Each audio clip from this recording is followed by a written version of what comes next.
Welcome, everyone. This is a Regen Living hosted call for LaLa Gardens Cooperative discussing financing options for transfer of private ownership, prevention of foreclosure, and saving Tina to move this over to a cooperative.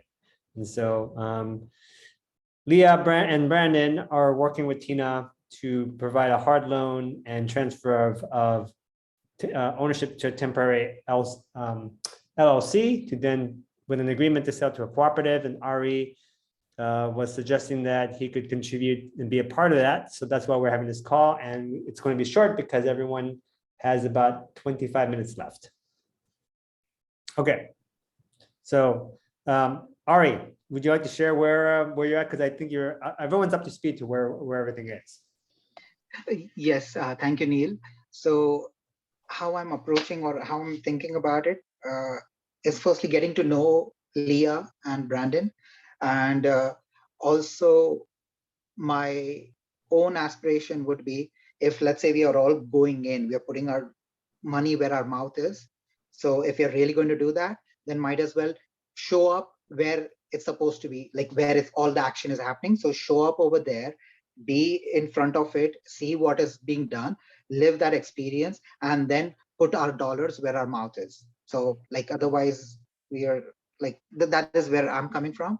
And I mentioned to Neil, honestly, like I have 50 grand in my savings and I am willing to risk it because I believe where Tina wishes to take us, and this is where it is. And if more is needed, it's like something like outreach, because I have to talk to my wife, I have to get her on board, I have to enroll her, I have to enroll my friends, and it's like too much. This is within my capacity to risk. That's where it is. So I'm putting my dollars where my mouth is. So that's what, because I believe in it, and I know this is not a too off the risk. So that is why I know it's a safe thing. It's still risky because I don't know Tina, I don't know how it's going to play out, but I still think it is. And that's where I'm at, and that's where I'm coming from, and that's where I want to know, Leah and Brandon, where do you stand, and Neil from Be the Change Co-op, trying to bring it all together and then taking it forward also and bringing it all together, and Tina, of course, the visionary. So how do we go? How do we move forward?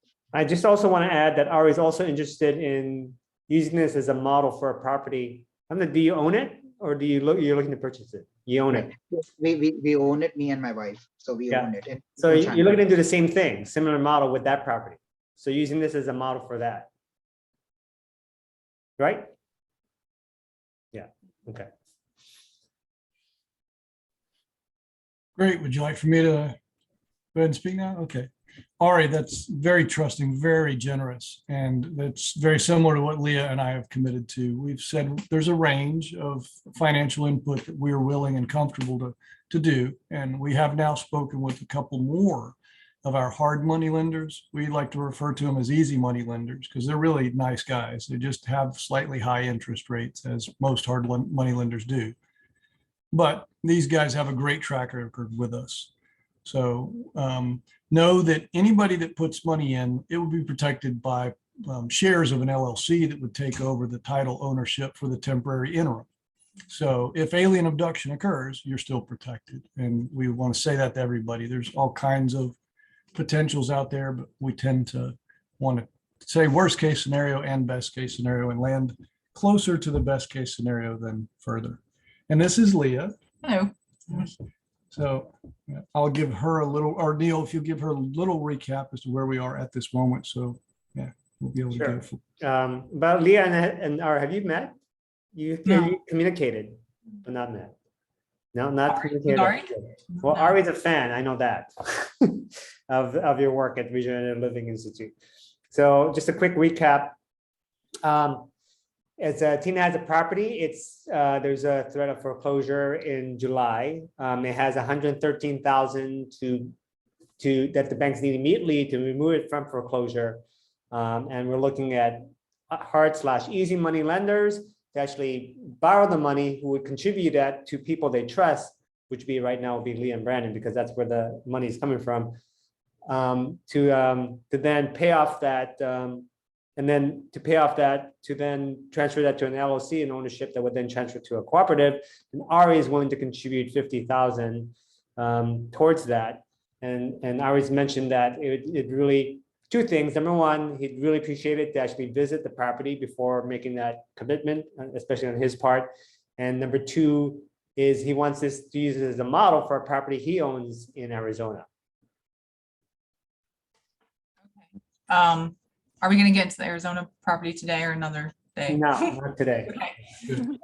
I just quickly, we can talk about this later, but we had also mentioned today visiting the property, and mostly our thought is like this $50,000 amount to improve the property might actually not be accurate. That this is often what we find, like there's a number and it's too low basically. So we need to have that number really, accurate. And let me interject there too. I have had some that have just gotten a quote or two. They've come to me and said the same similar situation. And I've gone and looked at it and said, nope, don't need anything near that. If we're looking at just the cosmetic so that we can get more rental income, we don't need to do structural work. We don't have to do expensive work. We just need to make it. So that's just the other end of it. 50,000 is what we got in like a verbal only. So I'm looking forward to seeing the property, either detailed photos, video walkthrough, whatever, so I can help do a better assessment. As a certified general contractor, designer with architectural background, I find myself a little more capable than the average renovation company. So there's that. I had just said we would be setting up an LLC for the interim between the purchase that we would do and then selling it to the LCA. So the LCA would basically just become the owner of the LLC, which has the property. Yeah. And then LCA is a limited cooperative association for anyone. Yeah. Now, I'm not sure if that's available in Arizona, but we'll find out. I know it is in Colorado. So that's what we're setting up and moving forward with there. It seems very beneficial to this particular application. Oh, you have a question? Yes. So the approach right now we are taking is like the approach right now, the focus should be in just getting the mortgage out into the LLC and getting the financing for that mortgage. That's the focus. But then what happens later, like the improvements and that is all on LCA. That falls on LCA. So if we focus on just this part of figuring out the finance part, the structuring of LLC part, so that we have made sure that we have done, and then the timelines of LLC registration, focusing on what is it, articles of incorporation, EIN, a lot of other steps that are involved in there. So making that happen, then coming and visiting that. So we have nailed out all those steps. So that's what we should be focusing on. That's how I think. Anything? Yep. We need to get the property out of foreclosure before even talking about improving the property. So yeah. So I do have some good news, which Ari, I'm sure you'll be happy to hear. And my negotiations just are preliminary. I got in the very first conversation with each of the creditors. They've agreed to not move forward on anything until mid-July. I think July 6th is the first, July 10th is another, and the last day of July is the other. I'll get them all in lockstep over the next couple of weeks and get them agreeing to the end of July. I hope, I intend to. And that way we'll get there. We could have other options at that point. So we might not have to use the hard money lenders, which would save a lot of money, but we might just use partial and so on. So all that will be, all that information will be shared with everybody, obviously, but that's a potential. Right now, we don't have to worry about it till a week or two into July. Yeah.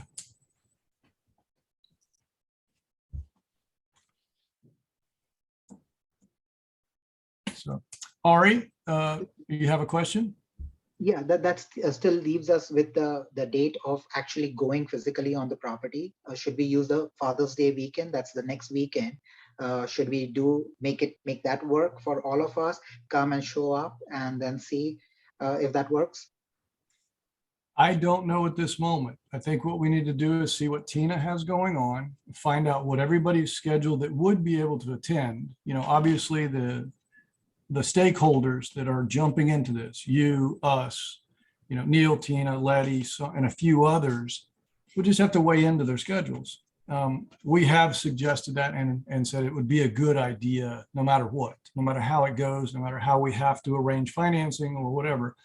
It's always good to have a face-to-face and a heart connection, and then really feel the place and feel the land and feel the structures and understand what we're working with. Yeah, in a more spiritual way, I guess you would say, because photographs are one thing, but being there is another. Yeah.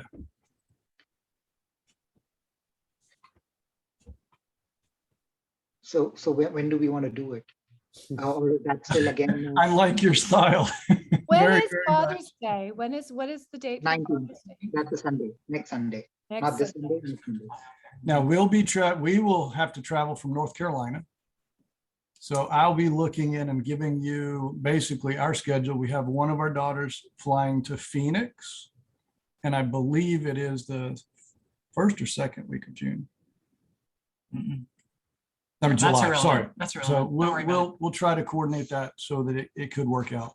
But let's figure out when we can be in each other's presence on the Well, land. ask Tina right now. And Tina, when does it, Yeah, when actually, sounds good for you? I know it's fast, but it really actually fits because Permatours is going to be here the following, or like at the end of the month. So it's a perfect time to come sooner than, yeah, or even if you want to come then too, but yeah, sooner than later is good. I don't know how plane ticket prices are, but last time I looked, even from here to Phoenix, it was like $1,000. And Yeah, they're pretty. I don't high. know. It's crazy. It's yeah.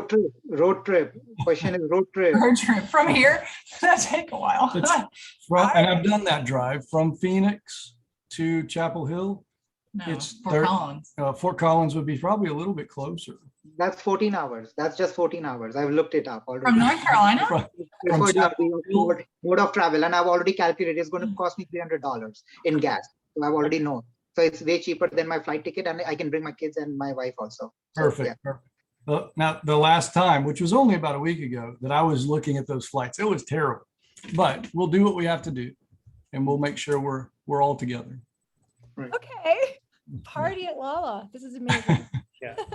And it may you know, be that you don't get me and my wife and my whole family. It may Yes. end up being me. Bring them all. I would love to. Just bring some tents. We have a whole apartment. We have you have a whole apartment, but then other than that, it'll be either sofa or camping, and that's fine too, whatever you want to do. Well, yeah. Well, okay. So this is actually an idea because our daughter is supposed to go with her friend to Avon, Colorado, like Oh, week in July. yeah.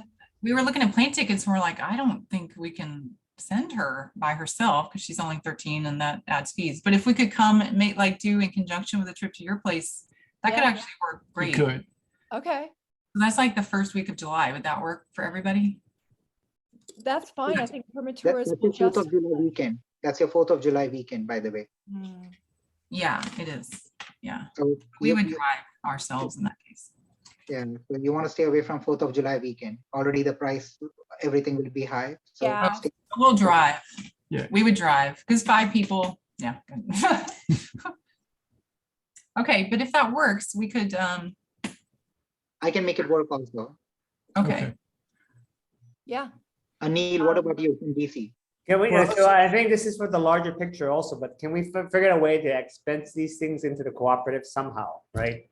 Yeah. Can we please? Yes. Yeah. Can It we should give be, it a thought over it should there? be, a welcome. It should be a train. Like it's almost kind of like practicing the trade route, but it should be paid for. It should be funded. So, Okay. can I share quickly over here? Just an idea, throwing it out there. So let's see. So Tina is clearly the visionary over here. Without her, we wouldn't be here. Neil is the change co-op, so it's on his headache to get those $700,000. Then I don't want to figure it out. I want Neil to figure it out for all of us. And then Leah and you both are already bringing the capital as well as the Region Institute to bring it as a pioneering property for your institute. I am interested in, because I know that this is a strategic investment for me, as well as them taking it forward, because I know that there are some strategic projects that I want to do, but I have to make something work.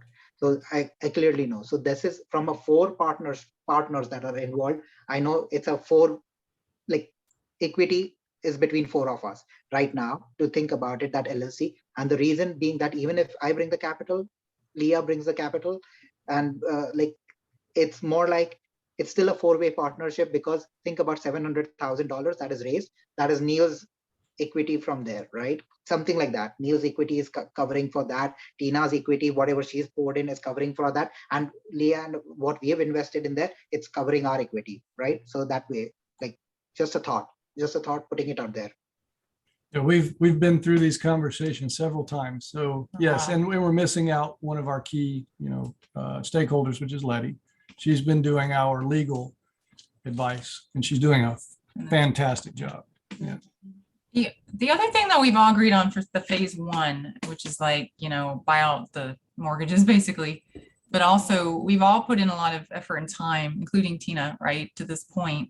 And so we just want to make sure we get compensated like to that point, Yeah. because if something happens and like the LCA doesn't form and it all falls apart, we don't want to have put in like 20, 40, 100 hours, whatever it's going to be, and have nothing to show for it, which I think is a very regenerative way to approach it. Like we need to compensate people for what they do and in ways that make sense, as close to that action, as possible. Of course. Yeah. So we'll have another like specific financial conversation when I'm more financially intelligent on the specific matter. And that will be after I get my payoff letters that I've requested for Tina's property from the creditors. When we have a real safe permanent lending situation arranged.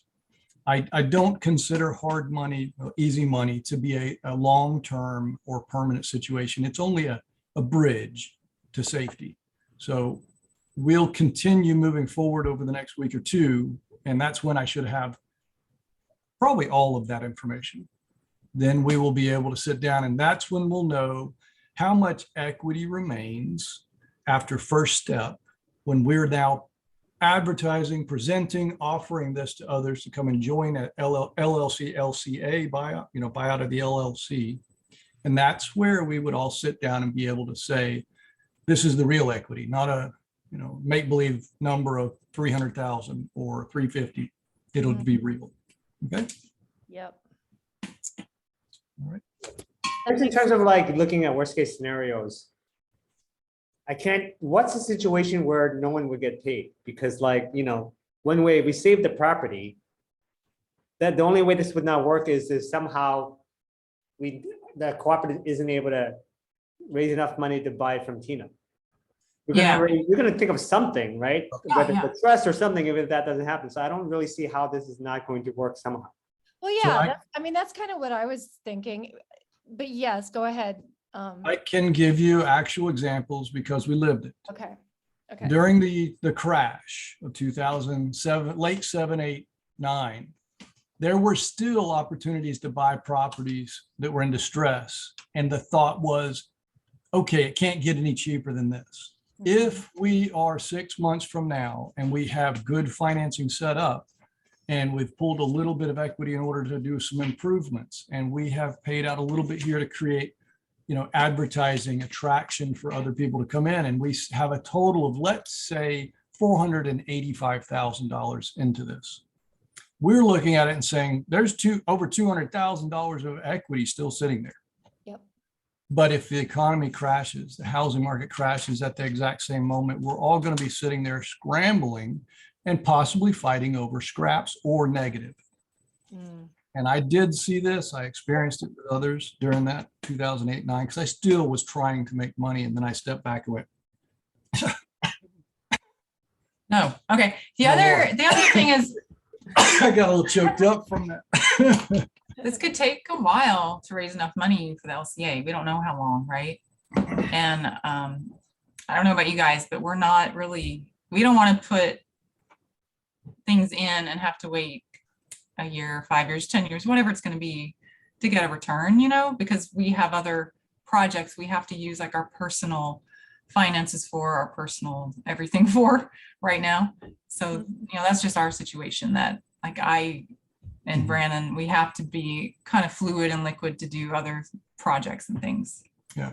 I think that's accurate, but I also think that once we get certain things in motion, like that, we don't know how the NFT is going to behave. But if there are sort of like a certain metrics that are met through those vehicles that look like the trajectories are heading well, then I think we should have, we should definitely have a time limit on the outside, but then also once we have the data, we can start really projecting what that actually looks like.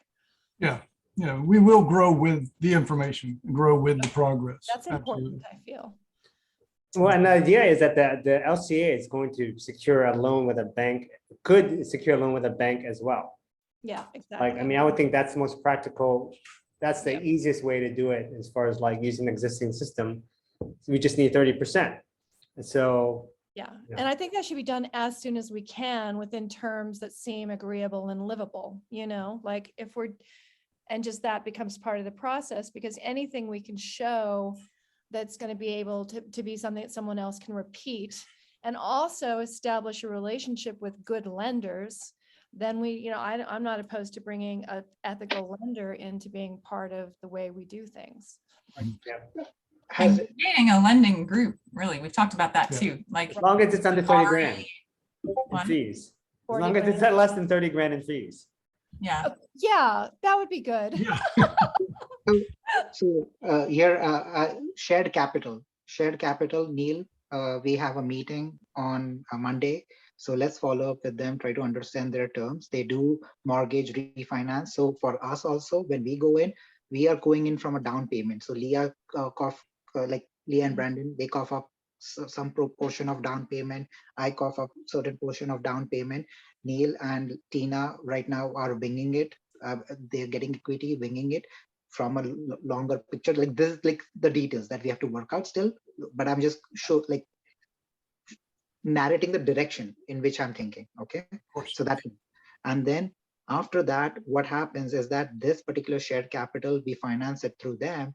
That's the first financing round where we got it off, so that now it falls on our shoulder to pay off like that. Like what is your monthly payments? Do that monthly payments for at least 6 months. That is the commitment that we as a group make sure that we do it, we deliver. Like from my end, okay, like I know it's going to be $2,500 for $400,000 at a 5% interest rate. So I already know it's 2,500 that we're looking at. So I am mentally set, like, okay, this is how much I have to cough up every month. So I'm prepared with that mindset and coming in it for 6 months. So meanwhile, Neil, why you getting the equity is the only reason that you pull it off, you pull it through. And that is where what happens, we get an opportunity also to wing our network, to pull in and build that narrative to support you, because you already have amazing stuff going. So once we are in it, then we can start like showing it that, yeah, we are making that steps going forward. Just some thoughts there. Yes, of course. We've had those discussions and we've all landed more on not 6 months, but a year. So Okay. that we know we're comfortable and we know that we're secure. So that's what we're really all sitting on, is a year of payments in like an escrow or in a savings, something that we know we've got access to if we have to. But we also have income generating opportunities on the property and more. We've discussed more. So when we get those really polished and flowing, then we'll be able to allow that savings or that payment fund to be redistributed rather than used. So. the other thing maybe you can keep in mind, Ari, is something Brand and I have been wanting to do for a while, and we can do collectively in whatever way it works, is create like a lending fund basically that doesn't have to go by like the SEC rules, because it's not going to operate the same way, but it will loan to like, regenerative initiatives and things like that. Mm-hmm. So we had first thought about this as supporting like eco villages and regenerative communities, but it could really be for any project that would, support these overall regenerative initiatives. Yeah. So that's part of this bigger vision too, that we can, help establish something like that. So LLC itself become a lending fund or something like that, a refinance fund or something. The LLC Not just itself refinance, but let's say, someone wants to start a regenerative farm and they need capital, and maybe we can help with that. And maybe we can even establish eventually long-term funding that is, long enough, like a conventional loan, 30 years, from people who don't mind getting, whatever, 2-3%, whatever's, we figure out is regenerative. I haven't dived deep into this too much, but that's the dream. We'll figure out the specifics as we go. Yeah. Leah really has an aversion really to dealing with the financial stuff because it's really irritating. A lot of times you look at it and you're participating in a system we all really don't like, but that's why we're doing it, so we can not duplicate it, but create something much better, something actually regenerative. And obviously we'll get somewhere between before we get to a really regenerative funding situation, but that is the goal. I really enjoy your energy, Ari. I really do. Thank you. You were saying something. You talking to me? Yeah, you were saying something. I was thinking something really hard. Well, I just wanted to say within a week, less than a week, that 25 people joined the LaLa Gardens Cooperative Discord. And the last regenerative civics call, which has the 13 project, they were saying, can we find one pilot project to focus on as a case study? And I already basically made the case that it should be LaLa Gardens, and I put about 10 reasons that no other project I think can cover. So I'm pretty confident we're going to have LaLa Gardens as the focus for that whole program. That's an international program as well. So I mean, I think we're going to get continuing, and we got several groups, different groups working on different ways to fund this whole initiative. So 2 grants. this is just the beginning, right? 2 grants. One is completed. That's One great. is about to be completed. Good. And Neil, I hope awesome. that on that list, having Dr. Leah Veronica Givens, one of the foremost experts in regenerative development and design, was on the list. And I hope people look at that, look into her and find out, her citation. Doing that. This is why she hosts a weekly jam session. I mean, wait, what list are you talking about, by the way? Oh, you said a list of 10 things that you had to send in to differentiate. Oh yeah, the Regenerative Living Institute, absolutely. Yes. Oh yeah, it's in the ecosystem. We're creating an ecosystem. We're like organizing as organizations. We have these permeable membranes and we're like stuck together doing this little dance in the beautiful ocean of life. It's amazing. Yes, it's one of the 10 things. Absolutely. And because Leah won't brag on herself, but I will. We all will. Leah knows I insert her name everywhere to the point where it's like, talk about her every I day. overdo it, right? So we're good. Leverage, because that helps you get grants when you have Sure. somebody with a PhD. Yeah. They think, oh, you know what you're doing then. Leah, you're from ASU. I'm near ASU, so I have vested interest in supporting you to get things going. Because then it's ASU right there. Yeah, cool. Well, we should talk then. Yes. And Basil, who's on the team, has connections with CSU that have already been established. So we've got CSU as a connection, and they've got some regenerative programs. So we can literally, and I've got some connections with the native colleges. So CSU, I know those folks. Like we've been trying to work together. It's not always easy when you're in academia. I could be your front man. I could be your point man here. Okay. Can we establish a focus? Because we have few weekends. Let's say even if it's a first weekend as suggested, 4th of July weekend. So that could be a possibility, or the last weekend of June. So let's zero down on those 2 weekends in a time frame. Let's say by end of this weekend, or maybe before, if possible. Let's zero down on what is that weekend we are gathering, because then that's out of the way. Hat over the wall. Now we have to show off. That's it. So if you come at the end of June, you're going to be here with permatours, and I'm not sure how many people are going to be here. I think they're the 26th, 27th, 28th of June. So if you want a festival scene, yes, and if you want more of an intimate environment, then probably either next week and then or July. Or maybe both. How about both? Like we show up on 25th. We show up on 25th because I'm work from home situation. I don't have PTO or holidays. Oh yeah, so come. I'm fine with festival. So I have to stay 5 days working from my computer. So I will be staying over here from Monday to Friday in my tent and working as long as internet is available. I'll be doing that while hanging out and chilling and doing stuff. But let's get work done, because that's the goal. Let's get work done. Okay. Yeah. Yes. You and I are going to get along great. All right. You've already given the date. So you said July 6th and July 10th. So you already know the timeline. If you're meeting during that week, it's already like pushed out, though you are trying your best to push it out all the way. If it's done, then it's comfortable breathing room for us. But let's say if the worst case scenario is near still, then we gotta still be there getting all the documents done and everything done by that time. See that? So let's take this weekend. Let's think through this few days, make it work. Okay. Yeah. Let's just make it work then. All right, we should be able to reconvene on Monday with some dates. Our daughter will be in Colorado July 2nd through the 9th. We can go earlier. So after we can whatever. go at any point during that, as long as we pick her up on the 9th. So we'll Okay. figure it out. Okay. Great. Great. Right. I will make I will recording of say- this in the thread. So Okay. this is all basically an evolving, was a collaborative, adjacent possible, it's all Yes. building on each other, right? So, Yes. Great. Yes. Great. Yes, yes, all yes. right, everyone's got calls right now. So thank you so much, everyone, and onward and upward. Thank you, everyone. Bye. Bye.